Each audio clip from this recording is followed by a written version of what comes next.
Na Congo to telema to lobela mboka Ole to suwa bimisa na poasa.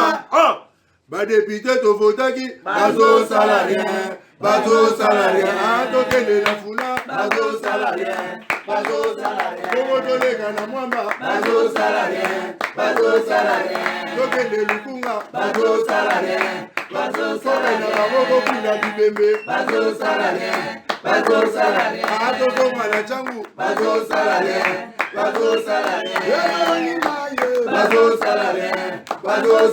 Ala kola ni molili bazo salarien. Kulu ne paye bazo salarien. Ala bolenga ni mama bazo salarien. Kola ni wape bazo salarien. Mbote na bino nyonso ba congolais na ba congolaises bande ko nyonso bazota biso na Congo Brazzaville. On est ensemble tika ete nzambe azana bino longo kolwa batela biso en Afrique surtout lobi ba konzi ba président na biso to ba politicien na biso ne faut ba batela biso te mais to kufa nyonso parce que baza batela ko la biso. Il y a que Dieu qui protège plus que bato ba bengi ba politicien. Tika ete nzambe asala bino grâce na oyo na poto na talangai un peu partout na Brazzaville bisika botala rapporte soit na émission na biso bakino balobi bisika botala web sa télévision botala pe ba chaîne partenaire musu bisika to lekaka. Je vous dis vraiment un grand merci. Pourquoi pas repesa pe mbote na bande ko nyonso bazana ba prison bande ko nyonso bakanga na prison baza ba innocent mais ba boza ko se retrouver na prison selon bino boloba boza ba innocent innocence na bino et faut un jour moko bobima nzambe ka mutayebi. Et ça, maman, nous sommes dans l'hôpital, nous avons 5 000 francs. Mais politiciens congolais, ils ont dit, 1 000 $, à Kabila Likango. Pour les lingues, il y a 1 minute. Mais maman, Zobela, l'hôpital. Mais pour les lingues, il y a 1 minute, ils ont dit, Kabila Likango, 1 000 $, 2 000. Ils ont candidaté. Et ça, ils ont souffert dans l'hôpital. Les colons, 200 $, 300 $, 400 $. Qu'est-ce que tu manques les lois politiciens? Aux autres on a que ça les tout ça au sakana on se neyo lingi OK nous assister bandi ko nso bazobela wana ezana ba comme suna Kinshasa lelo ba ko bazomela maya malongati maya mabulu mais balobi Congo za riche suna mituna la richesse ya Congo ezaka ba politiciens ne baza riche na mbongo ya richesse ya Congo ou bien biso be petit peu photo bénéficier nango ezaka mituna tozotuna kala bato Afrique d'ici banozo ba soins de santé a balonga Afrique d'ici baezo bayeko se faire soigner a les lobiso ne tokomo kende soni sona banolo ba ma Congo et ça la nga passe du jour au jour les loto solo bela likambo ya IGF Fondation Congo Longa habitué à plateau na biso Fondation Congo Longa bakendaki mikoleleki nde bakolakisa bino na ba photo na pande konanga Derrick bakende ko dénoncer ministre provincial et transport de la ville provinciale Kinshasa pour nini d'après bango ba taxe nyonso au ministre provincial aya nango na ville ya Kinshasa et ça là qui ba taxe mususu baloba ba osala ba parking et ça les maté baloba ba osala boy et on est Congo Longa ndingisa ba ko tika li solo ne pa ya na IGF na mitu est-ce que IGF va sala musala na ye comme ça Fondation Congo Longa to il faut IGF il m'a enquêté et ça comme tout notre tuni yami balé Congo Longa tellement baza pemenya peuple balobi $500 honorable Mbao azo disere peuple congolais ayo ko sala ngote yemoko ezami tuna bakino bazumi tuna to so abotuna yenano bon to éviter souye pas à mamakangu akabela likangu no $500 na balabala ba bisoki azana mamakangu e ko za la kabela bango na lo bana conditionnel e ko za la kabela bango ni batu balobi e ko za la kabela bango ba $500 so ya zolo bana biso po ya za député zo zo mbona facilité l'union sacrée to bali sabana biso na $500 pour nani mais mo ko ndenga mabete isana ba famille ebele pe bo mite mabe o sala facture to simbisa mwana na ona nyongo ozu mwana no ke simbisa ye bo simba ina bo pesa nga oyo ti so na futi nyongo na c'est normal ya ondo bo mona bana musubozo tula bana basi bozo tula na Kinshasa bazaka système ba beti ça fait mal Et puis, selon ce, il y a une sécurité dans la ville de Kinshasa. Boy, bien à Kinshasa, les autres personnes vont boire boy, les policiers, les bétana, toto, bango, fondation comme l'on va lobby, pas question. Mais donc, on est ici là. Et que si la ndenge il y a une matière autre bête à m'kola lelo, que ba a obilo monsieur bakisa ma, ce qui bakisa me reçoit. Maître, j'ai dit boni. Qui m'y a de copol? Pour ça mon micro. Oh là là, très bien. Ok, si vous pouvez débisso na micro, il y a Maître Jedi et que ça voilà, ok Obenda, très bien. Maître Jedi numéro 1 à Fondation Congo Longa, Fondation Zagana Kinshasa, Zana Congo Mobimate, bonne santé. Qui m'y a de copol? Na pesi ba kinoyon sombote, na pesi ba na Congo Longa mbote, donc Fondation Congo Longa za fondation na bino, fondation et défendaka ba intérêt ya ba Congolais nyonso. Oui, Monique Bandeko, Topona, député Basala et Soumousalate, Fondation Congo Lomandé, Zoasikoyo, charge à défendre la population congolaise, mingi population quinoise, en lieu et place, il y a Bandeko Nabiso député. Voilà, et Topé Sibino Sombote. Chaque fois, on a un rappel pathétique. Il y a aussi un abino pour rejoindre Bisso, pour tout le monde ensemble, Bitumba Nabiso, parce que ceux qui Bisso, tout le monde a place Nabiso, Azate. Très bien. Tu me sois alité, mais il faut que parce que vous quittez ma boco et qui mon boulot. Justement, c'est ce que j'ai dit. Nazo senga na ba kinoyo so bazola nangai. Mais ma BP ba kinoyo ngosu ki ba député na ba yele bango ba bombo, ba shawarma, ba polo, ba kepi. Ndeko Paul, ba bungisi na bango liti na bango. Non, il faut pas tout sous-estimer ba kinoyo. Lelo ba kinoyo so ba komi kozwa conscience. Na tozo expliquer par rapport à combat na biso ya Fondation Congo Elonga, koloba que ba politiciens ba koki koya lisusu ko distraire population na bisoté. Désormais, la plupart des Kinois bazo comprendre que on ne peut pas aujourd'hui que placer batuo yo bazo ya ko sacrer en esprit na biso ko memela biso ba 2000 francs ba 3000 francs ba polo ba t-shirt na ba loso et puis ba yibi biso pendant 5 ans à venir na biso. Alors et puis salaire n'est combien? On n'a pas besoin de bateau salaire n'est pas 5 ans. On a besoin de personnes ce qui a lelo, il a un projet pour Namboka. Il a un projet à commun Assemblée nationale à voter à Kelamibe koye ko sala ke ba investisseur ba ya Namboka Congolais yon so be kinois wa musala et vous permettre à réfléchir et vous permettre à mécanique ni à stabiliser vinae plutôt que ko zelaka ba 5000 ba 3000 même si te donne $100 pendant 5 ans et ça insulte.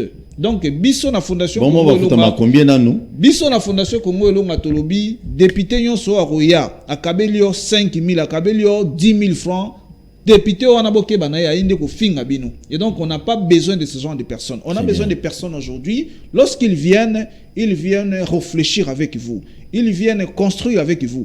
Vous donnez des idées pour na koloba dans 5 ans qu'est-ce que nous pouvons faire ensemble pour que toi avancer ne serait-ce que de 2-3 pas. Voilà vision. Voilà ma canisio Fondation Congo Elonga linga mettre en place pour éclairer, conscientiser la population congolaise mais aussi mingi population quinoise. Très bien, merci beaucoup Nabaye Bozo Talabiso. Je dirais que non ba député, les arabes députés étaient ba politiciens en général, au moins on a gagné ba millions et belé donc aux na ba coup, na ba invisible l'Assemblée nationale, na nyonso, yozo zoana yo na suko kena peuple na et population ndenge ndekonanga maître Jeda lobby bo fungula pe miso maloyo bakosa bino na ba 2000 ba 3000 francs te so bakosa bino na 2000 3000 francs yazo gagner salaire en fait avancer ba 13 minutes yo kaka na ko affirmer ba salaire ba député te ba gagner mbongo ebele et sur na suka bango ba olia ba so donc ba olia ba ya député mo ya bengi vie kama ya kabela ba $50 na ebité ata o kufeli mutu $50 député o miyebi. Mais il y a Moussa député ça ok la mais contrôler bazali ko diriger na ba ministère et tant d'autres choses pour que no ba yibate mbongo nezo na caisse à l'état. Mais c'est qui est créé de copol na ba mbongo wana ba 2000 ba 3000 ba yela biso. Mais ezaka ka mbongo na biso. C'est des personnes qui se moquent de nous. Eza ba taxe biso to futa eza ba impôt to futaka. Ba kei na ba ndenge na bango ba sali ba combi na bango ils prennent notre propre argent. Il y a des ta taxe, que nos taxes sont des $10. Lorsque lui rassemble, à 5 comme il a rébellé, à PCO 5 000, à PCO 10 000, non, c'est ton argent à toi. Alors, cette pratique-là, il faut te bannir dans la société. On n'a plus besoin de cette pratique-là, de quelqu'un qui vient se moquer de nous pendant les élections, pendant la campagne, azopesa biso 10 000 francs, 5 000 francs, et il se moque de nous. Et ça insulte pour na biso ba Congolais. Très bien. La Fondation Congo Elonga voudrait mettre fin à cette pratique-là. Il faut des personnes qui ont une vision pour la société, pour les pays, pour les Congolais, ils sont vivre ne serait-ce que de manière décente. Plutôt que de suivre les gens, chaque temps, non, on n'a pas besoin de ça. Très bien. Voilà, et là, quand on va rejoindre, pour la combat, la Fondation Congo Elonga. Avant de côté, est-ce que les députés ont la population? Ben, parce qu'il y a un député et un député non, moi je suis l'autorité, je suis député a commis, est-ce que député azali mokonzi il y a population? Mais mutaza mokonzi ya koleka ya liboso eza mobeko oyo batu batie ono ya population, mais mutalandi eza population, mutaza koleka population azate. Parce que tout ce que ba mikonzi yon sotozo mona, soko moni député asombi mutuka, soko moni député asombi ndangu, yonde population muto pesi ndako wana. C'est ce que vous devez savoir. C'est vous qui opponiez à commis député, opponiez à commis président de la République, nde ba nommé ministre, nde a commis député, a sombi mutuka, a sombi ndaku, a commis kolukwa osaka na biso. Donc nous devons savoir que biso nde ba tuto commis sarabango, batu ya mbongo, biso nde ba tuto sombi la rabango bandaku, biso nde to sombi la rabango ba mituka. Et donc député a koki jamais et alors jamais que ça la la population. Il faut respecter les populations wana. Il est redevable vis-à-vis de la population ba bimisi na miso batu. Yango wana to senga na bino turo yo boluka ndenge nini ya ko bibisa bao ba yebi pasi na bino bakenda otoka na bino mai bakenda bongisa na bino courant ya coin parce que courant za bien te bao nyonso ba partage na bino ba pasi na bisengo na bino. Très bien. Basinga matembele mifini ko banzungu mifini ari toka na 2011 azaka so mifini ko changa apolize bino bo dribbler population ka boyi bo somi bandaku bo botoli basa batu donc bo nyokoli batu c'est anormal lelo bo mbenga bakonzi population bino be bo fungola miso matembele simandaku bo mona bango mikolo bazate papa social bozo mona bango mikolo bakimi bango nyonso bakoya na moment porté personne ba yena moment porté est-ce que mutazo ya tende ko Paul bao nyonso ezala bao bazwa na bao bazwa te tout le monde abatami na bandundu bato babima député na grand bandundu bomona bango kuna na ka mende nda uti na wumeli pa kende Lambert menda uti sanko na grand Équateur na bumba kono ba welila oli ya usukina te busa banda kindaka na ebi busa kidanga mingi na base na a respecter base na mingi Jean Busa ministre commerce extérieur yende pour na base na sala budget beaucoup la na peso donc président national mbote place aux ali. Très bien, bon sur na mono tanga bato ebele bakina na bomba c'était ce qui est vrai. Très bien. Pour la nini bokendaki ko dénoncer d'après Bino Fondation Congo Longa mais gestion ya ministre provincial de transport.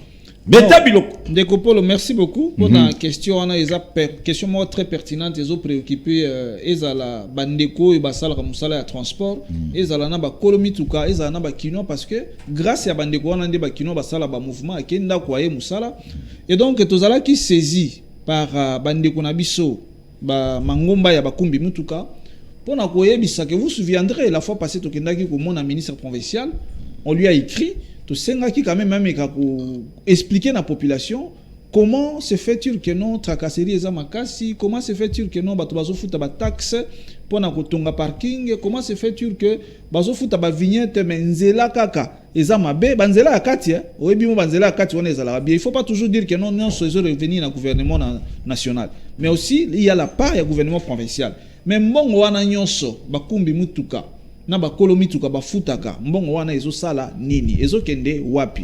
Alors to sito lobeli yango na etando eke na radio to sito komi to sali ba memo to moni que ça bouge pas. Cette fois-là on s'est dit non, écoutez eza mbongo ya contribuable congolais. Alors il faut to saisir IGF pour les cas kende kotala ba expliquer IGF, on explique à l'IGF, on va expliquer à la population congolaise surtout na bakumbi mutuka et loko nini baza ko sala pona mbongo wana. Nalingi na sala journalistique intellectuelle ya muke. Na zui taxi bandeko bazo futa pona ko construire parking. Ville à Kinshasa eza à peu près na 35 000 véhicules o ezo sala ba taxi. Taxi bis na taxi compris. taxi à Pamba Ifutaka 500 francs congolais par jour. On se comprend, taxi à Pamba. Mais tous à peu près 35 000. Ça veut dire que si on a un taxi à Pamba, nous avons par jour 17 millions de francs congolais. Alors que taxi bis Bafutaka 1000. Ça veut dire que si on prend le double, les ambons et belé. Je vais prendre 17 millions de francs congolais multipliés par 30 jours.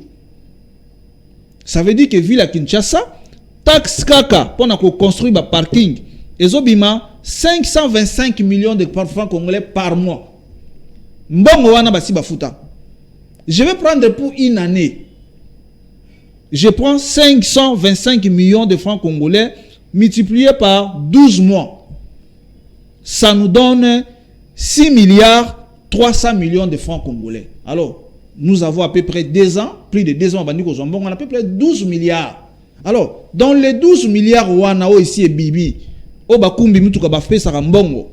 Ba yebisa biso ndeko na biso o aza chargé ya makambo ya transport na ville province à Kinshasa. Mbongo wana esi esali musala, esi etongi ata parking moko, ba la kisabiso to mona. Mais c'est quand même beaucoup d'argent. Je prends seulement cette rubrique là. Si on a eu une vignette, si on a eu une taxe pour l'identification, bah autocollant, c'est beaucoup d'argent. Raison pour laquelle tout le monde a dit que le là-bas bundi, le là-bas défenseur, il y a population, il y a couche y compris les chauffeurs. On se dit que on doit saisir l'IGF, l'inspection générale des finances, pour ameka akendeko tuna akendeko enquêter, bah expliquer biso quand même mbongo wana ezala ki pona kotonga ba parking, mais est-ce que misala parking ici et bandi, est-ce que batongi combien de parking, bah ibisa biso. Voilà la raison et cela qui est saisi bande konabiso et puis nous faisons confiance na IGF na biso parce que zo sala musalo et monani lelo na miso batunyonso, tozo profiter to féliciter bango et donc nous pensons que le travail va se faire. Confiance de l'IGF. Non, mais justement toujours ça la confiance de l'IGF. Ma dénonciation, la dénonciation. Non. Dénoncer Moussala et Salama. Lelo, talana ba ministère ibelé. On a suspendu ba gestionnaire. Oui bien go. On les a suspendus.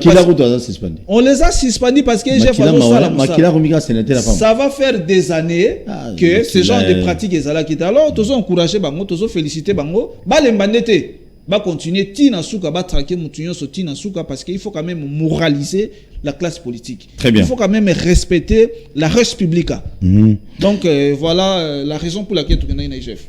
Bozo compter que bozo est la suite moins favorable Rubi Mapina. La suite doit être favorable. Mais je vous ai donné les chiffres à peu près 12 milliards de francs congolais. Au bandeko wana basi ba pesi il faut bandeko wana ministre provincial na équipe naie baye bisa bato IGF talambongo tozaki parking tutongi yango. Très bien. C'est beaucoup d'argent. Merci beaucoup monsieur le ministre, je te salue. Je crois que non, j'étais prévu na yamba na émission pour te beta makambo parce que ba milieu belé leki mais de ce que je me souviens une fois naoka qui gouvernait la ville à Kinshasa alobi mbongo nyonso oya ba taxe et belé zo futama ya ondezo sala banzela mususu ozo sala na Kinshasa. Je suis certain, Bongongo, ou on a le combien 12 milliards 12 milliards 12 milliards 600 millions de francs congolais. Nous avons une grande partie. Et cause là, et qui n'a pas le moment de non, et cause là, bon côté, ce qui est bon, c'est que ça mauvaise gestion. Bon, ce qui y a l'État est destiné pour na kotonga parking. Ce qui est bien pour na parking, il faut être tonga parking. Très bien. On ne peut pas changer la destination. Il y a un bon parking, il faut pas tonga na monzela. Alors que pour na kotonga nzela, vignette ezali. Vignette est destinée pour la rotonganzela. Parce que le bail vignette, dans une somme qui est là. $500 pour bala mwasi lelo, ça dépasse Wazana Gombe 500, ceux qui ont limité 500, ceux qui ont na Ngalema 500, mais ceux qui ont Bumbu 200. Mais monsieur l'honorable député, au fingi partout, on va voter à Bumbu, moi ça Bumba qui nous balait na na Gombe aux siège de celui moko na provincial babalé na allez-y comprendre le peuple congolais on est pour ça la loi o kozala déséquilibre kozala té mais bozo ça la o ya riche loi ya ba riche na ba pauvre ta ba député bo ya mbonga ko nyoza ki o fait le kaboy bino mana binoté pour ça que moi longue zandeni $500 moi na yo yoko to vana no so na ngali makona na kati mais oza même temps avocat moi na yo moi si akoli Bah on va aller comme ça n'engager ma $200. Vous êtes d'accord? Tout ça, bah loi moi distraction. Bah on a besoin de distraire, bah les loi séné na c'est y a bah loi $500. Non. Ndekopolo, j'espère que Maramba Osala les a ébélé pour améliorer les conditions de vie à la population congolaise. Je pense que Bana Bassignon sur place Bazali, il faudrait la irriter. Il faudrait voter très fâché parce qu'ils ont chosifié moi si Léon Namboka Nabiso. Ngai na yebi ke ba konzi Nabiso mingi ba valorisaka Bana Bassi. Mais ndeko na biso comment il s'appelle encore voilà ndeko na biso ayele loko kitisa valeur ya mwana mwasi na mboka non bazo somba eloko te biso tozana ba coutume na biso ozo comprendre chaque coutume loi ezo prévoir que non yebi ndenge nini ko fixer makambo etali dot ya mwasi mais comment tu peux te permettre lelo au fixer talo donc mba ou a fixer talo ya mwana mwasi. Donc, Vandi, alobi, yo bakosombo na 500, yo bakosombo na 200, mais discrimination na outil na niveau ni. Différence ni neza entre bana basi. Parce que Vandi na Gombe, donc ya monité gozoa, mwana mwasi mususu avandi na mboka, avandi na Bulungu, aleki mwana mwasi akitchasa na kitoko. Na kitoko na mayele. Na valeur. Na valeur. O ba uta intérêt ba nduma ko la ba mususu to yibagandi. Voilà, c'est vraiment en tout cas na landi makamwana epesinga isoni epesinga mawana nzoto. J'attends que bana basi ba mama na biso ba marché ba senga ke no ba respecter bango nazo zelati lelo nazo mona mwana mwasi moko te aleki baluka ba fistiger yango nazo mona déclaration moko te ya bana basi pona koloba c'est que mba ou a fait c'est inadmissible. On ne peut pas aujourd'hui chosifier une femme. Ça, c'est cracher sur les femmes congolaises. Il faut respecter les femmes. Ba maman ba bota kabiso, il faut tout respecter bango. Yoti ata lo ressemble bango et avec différence. La différence là c'est au nom de quoi? Couleur, mukuse, moulai, muindo muke. Yé mo na. Yé député, yé mo député. Yé mo ba ba mo na $500. Alors bino ba mama o bolanda ki makambo mobeko oyo ndeko na biso aye ndeko kiti sa valeur na bino bakoki ko tia bino te lokola tarif moko na boutique monto aye atie combien 500 ou 200 ou 300 c'est une insulte contre vous. Vous ne pouvez pas accepter ce genre de trucs là. Je suis vraiment fâché que jusque là nazo mona te ba déclaration ya ba maman na biso ba défendre makambo ya basi bazo chosifier bino bo vandi calme so ezalaki makambo répartition oh non il faut les 30% parité. Oh, il faut ceci mais regardez comment on est en train de vous régresser. Mais il faut agir. Que vous avez voté. Regardez, vous avez remercié Bino. Député, c'est ça. Voilà, je pense que c'est vraiment. Ce n'est pas normal ce qui s'est passé. Et j'espère que les députés responsables qui sont dans l'Assemblée nationale, ils ne vont pas permettre ce genre de trucs et les cas dans l'Assemblée nationale, sinon ça ne sera pas une bonne chose. Très bien, merci beaucoup. Banabassignon sur Moamba, Boyebissé pour voter en 2023 sur postuler. Parce que Sakai Nabino a craché sur vous. Et ça, quand même, bien dit. Parce que nous sommes des parents. Je ne vais pas accepter. Bon, Naï déjà, mon route est très bien dans Naï. Et permettre à Natana la facture kilométrique. Ndekopol, ce qui n'a ligné moi si n'a zana mbongo na kubimisa $10,000 dans bali moi si n'a. Voilà. Mutupa koki ko ya zana na mbongo te, mais bolingo na bango ezali o ba kopesa ba pesi parce que biso to bala raselo ba coutume na biso. Voilà. Tu peux pas dire à quelqu'un non, au fixer prix à bateau. Donc la bande de ça c'est qui vous bon mais ça na mingi na Ngombe. C'est quoi le bandi? Non sacré. Non. Non. Ça bana basa bateau. Bana basa muamba. Vraiment, ce ne sont pas des lois parce que il y a on a marre le bana débia. Mon député ba disere biso. Ba disere bino ba mama. Si on tanga roya non, bana mi bali est-ce que bon dimi. Ah ba lobaki. Ezana bana mi bali musu ba lobi. Nzambe ngai ki ça makam. Babi est-ce que si famona Joseph Kabila. Comme avant na Gombe. Si on a qui bali na $500, est-ce que c'est très bien, moi n'ambaou ya moi si beaucoup bali na $500 sur azana moi moi si pour tout. Est-ce que le président Bosso bana ne wana basi on dit bali na $500?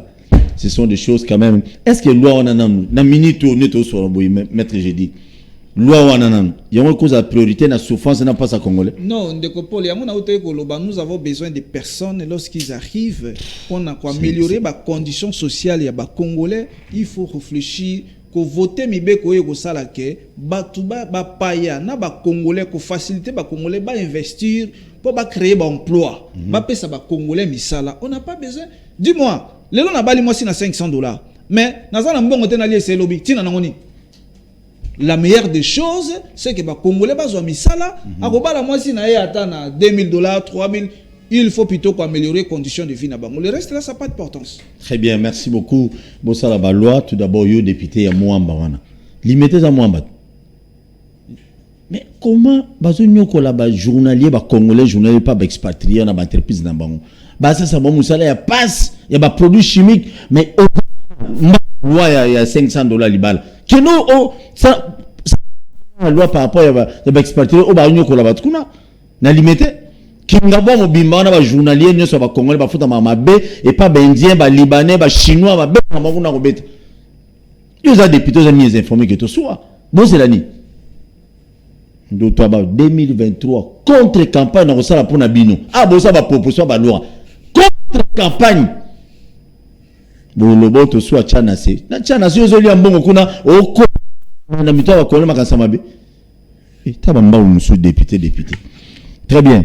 Noko étudiant Koufaki dernièrement position ya Congo longue jusque là to yebi na biso ngote police aboma ki étudiant moko bazo sala ezaki test je crois o ba pesa bango ba bomi kuna na mokali na qualité na nzela nzoko kuna il y a des policiers o bazo semer trouble kuna insécurité bazo torturer population mais général ka songa lobelo côté namoka nzela nzoko kasongo o lobelo côté bato musukutu basengo to o démissionner mais to évite est-ce que ko démissionner parce que non soit ko démissionner na Congo et yela pina ba konza congolais.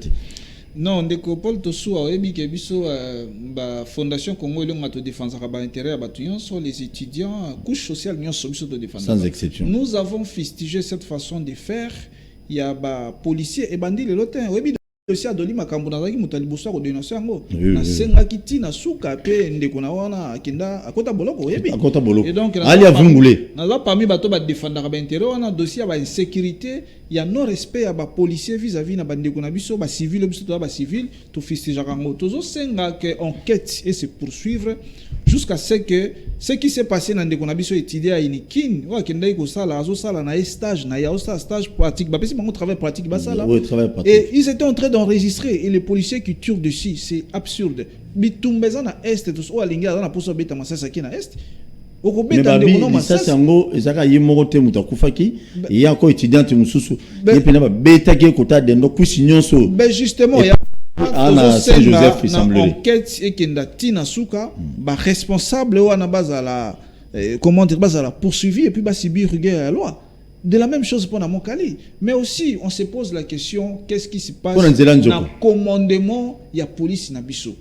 Insécurité comme il m'a cassé. Congolais, il faut la sécuriser par cette police-là. Police, c'est comme insécurité pour la population. Biso to yebi ke so ozo tambola na bamboka mususu ndenge mboka na biso pe ezalaka liboso. Oza na butu ozo tambola moni policier. Tu te sens en sécurité non, natanga mbutu, tanga kabila te. Na lobe tanga mbutu we. Donc, au moins les policiers, mais oui, non, il ne faut pas dénier na Mobutu pour la sécurité de la population. L'unité à Moka. Ça, c'est, on ne peut pas... À l'équipe Fachi. Nazolo bela Mobutu, makamboko leka o ezate.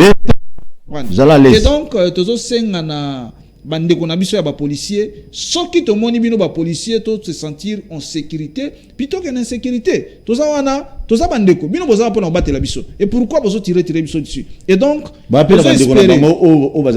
tozo espérer que na ba place nyonso ba bomi ba congolais, ba civil, ba zui masasi pour des raisons qui n'existent pas, qui ne raisons inutiles. Ya rolata masque, ba enquête ko salama jusqu'à ce que ba responsable ba za la poursuivi. Mais aussi de la même façon, to bundaka bitumba éclairage public ya. Ce qui peut makambo éclairage public eza partout. Ba place musumu makambo insécurité wana ozalate parce que au mona mutazo ya musika, au mona kulu na musika, au mona policier na tendance ya mabe na musika. Mais quand même faut qu'on dise Argentine ngobila éclairage public. Non, oyebi ke eza bitumba ya fondation Congo eloko. Soki lelo bana kini bazomona na bakwe musu éclairage public eza grâce à bitumba fondation Congo elonga. grâce à koloba na biso, grâce à dénoncer na biso, l'éclairage public est comme on mais asuka wana te. Il faut continuer parce que les ambons ba congolais ba futa à chaque fin du mois. Et ba zo futa facture na bango. Il y a courant. Il y a quelque chose qui est déduit pour l'éclairage public. Et donc ils ont au sali ko moko au tiki ko mususu. Kinshasa mobimba place ba futa courant, éclairage public fait quota et ko réduire moi muke problème il y a insécurité. Mais il faut banqueter ça là jusqu'à ce que bateau na base à mais les policiers vous avez bomi mutu enquête qui mutu déjà kofi enquête likolo enquête non mais ils ont été parce que mutasi a kofi basa l'enquête il Paul il faut pas ça l'enquête il faut vous donner ma précaution c'est que je dis parmi les précautions dans l'éclairage public parmi les précautions mais aussi lorsqu'on s'actionne lorsque tous les autres voient que non mutasali mbeba Mobeko epesi etumbu a respecter etumbu wana tina suka et kopesa ba mususu leçon que non ce qui na saliboé voilà la sanction qui est prévue. Il faut aussi que l'andelati muta sibi rigueur de la loi jusqu'à la fin. Ezate mutabeti parce que zande kono policier et puis après botiki akei non, c'est pas normal. Très bien. Donc c'est un peu ça. Merci beaucoup Nabino tout bolandi biso nzambe azana Nabino longo mutuna suka likambo ya garantie locative na Kinshasa apparemment Congo elonga obetango 40 olobelango mingité garantie locative eza na Gombe ro 7 mois na côté mususu 8 mois OK na ba masina côté na bisu na bana quartier de je vous sali na marché de la liberté na Simaona bo okuna combien 10 mois 20 mois 30 mois eza na yolo na parle même pas na Kasavubo na commune na Kadima salité on ya Kasavubo Kalamu na Kalamu commune parmi commune na salité mais beaucoup mais ça là ba bijou minene gentini pour longola ilo nyozela kuna peso suko ki kuna banda ko ebele ko bakolo mapango 10 mois mais fondation ko ngwelonga boko komela pe wana za ministre habitat si ministre habitat mais il faut beaucoup moment mukanda qui ne chaud parce que l'état a eu une décision depuis Kabila garantie locative faut à 3 mois mais etikala jamais que vous allez respecter te ndeko pour il faut ba ke biso fondation Congo longa to komara toujours kala mingi te to ke notika memo na biso pona ko lobila makambo ya électricité c'est-à-dire courant mai na ba érosion na ba quartier nyonso eza na ville à Kinshasa et donc makambo ya garantie locative. Mais ça me surprend aussi. Question on a posé les autres ramener les sous na makambo na udi koloba tout à l'heure. C'est quoi le travail des députés? Au lieu que nous voter les biso baloa bo fixer talo basi. Talo elenge moisi na 500, na 200. Voilà fixer talo ba chele na voilà le travail qu'il faut faire. Mbaou. Proposition loi ya ba chele paka juma. Il faut suivre. Mobeko eza déjà wana est-ce que Mobeko eza respecté oui ou non? Qui est censé respecter cette loi? Est-ce que azo salango oui ou non? Vous comprenez? La garantie locative pour un paysage résidentiel, c'est 3 mois. Urgence commerciale, c'est 6 mois. Industriel, c'est 12 mois. Il faut pas appliquer en haut. Mais qui est censé pour appliquer en haut? Est-ce qu'un député assis à interpeller les responsables censés pour appliquer la loi Oyo, et à la nationale, et à la provinciale, pour la loi prévoit ceci. Mais pourquoi tous les pas na électeurs na biso bazo ko passer au lieu de 3 mois, et ça 10 mois, et ça 7 mois. OK député moi aussi le bien. Fondation Congo elonga ici et le bango ici et comment to continuer ko le ba to ko rappeler. Parce que on ne peut pas admettre que le travail qui doit être fait, les lois qui sont prévues, ça demande juste l'exécution. Et vous les personnes censées interpeller pour savoir si la loi est aux en exécution, bon ça la montée bovandi, moi si le lot, il faut vendre balayer na 500 francs. Il faut vendre balayer na $200. Place bopé ça bangombe pour na coutume na bino botika makambo wana. C'est absurde. Et donc tous senga na bateau baza censé. Ba député pour respecter Mibeko. Mais non, bateau on a kuna lingotanga comme na bangote parce que yebi. Mais dis-moi ces députés de professeurs yo yebi. Parce que ça Mike Mukebai makambo wana non ndeko na sala musala. Celui-là en tout cas je reconnais le travail ndeko Mike Mukebai place aux ali na pesio merci. Continue na bitumba na kola mutabangi sote. Ozo bunda po na population na yo po na bato ba vota yo donc mutabangi sote continue na musala. Aya ma dossier ka mbongo na TV. Non ma on a ba biloko ya ba diversité politique. Ozo comprendre. Beta biloko. Voilà donc c'est un peu ça. Nous espérer que bandeko baza censé ba yo ki makambo yo ba mettre en application la loi sur makambo ya loyer. Ce qui me qui prévoit 3 mois, on paye 3 mois. Ce qui prévoit 6 mois, 6 mois, 12 mois, 12 mois. Très bien. honorable Mbao Elia Moamba na kansi likambo soki oye so oye pena proposition à loi ya ba locataire ou ya garantie locative aux ala mieux oye pena loi proposition à loi mususu fixer talo ya ba chele non so ville à Kinshasa et aux ala une bonne chose soko oye pena talo on mona ba biloko il faut ça l'année ngona mon proposition à loi ya ça au proposant une bonne chose député national bon il a besoin ba loi mora au peuple le moment peuple en Anzala 2023 tala population chinoise bokanga bilonga ba député na bino ba ila bino proposition à loi singi déjà na ebige ba ça les contre campagne mba contre campagne bo s'abonner massivement na chaîne sur YouTube makamoto lobby awa na bandi eleze bato ebele bolimbisa mais tozaki censé toujours oloba yango pour nous fungola bino permis parce que bino be bozala kaka muto ayina 1000 francs bondimi oyo kotondisele ba kit na teva mona nete ya danze ndo kana eloti tokutani prochainement maître Jedi to peso merci de me répondre l'invitation na biso yo petango comme député na 2023 na évité so postuler ko bizali lamba ote on proposé ba loi ya ba tchela paka jumate non de kopolo yebi maître Jedi ayibisa ki ba électeur na que azala na assemblée ou pas continuer ko défendre bango et je pense que c'est ça que nous sommes en train de faire na lingomba na biso fondation Congo Elonga tokozalaka toujours pembe na population parce que ça vocation na biso et donc ezate lelo zabo yoko kosa batu na ba 2000 francs ba 3000 francs no ya OK so que lelo na base na nga OK na ngalema ko mona no maître Jedi na bisengo na pasi azawana aoya te so omoni so ko mba periode wana matanga mutakufi mutaliboso matanga eza bele mikolo yoki na nango omona bato ezate mutazate ete zabi le